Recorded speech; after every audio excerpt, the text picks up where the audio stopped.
వాళ్ళ ఇంట్లోకి వెళ్ళి కర్రీ మహేష్ని ఇష్టం వచ్చినట్టు బూతులు తిట్టు ఆయన అక్కడ లేకపోతే నాగబాబు అనేటువంటి వాళ్ళ అన్న కొడుకుని ఇష్టం వచ్చినట్లు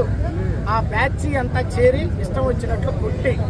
ఆ తర్వాత అక్కడ ఉన్నటువంటి మహిళా సోదరు మనందరికి కూడా ఈ రకమైనటువంటి దెబ్బలతో కొట్టి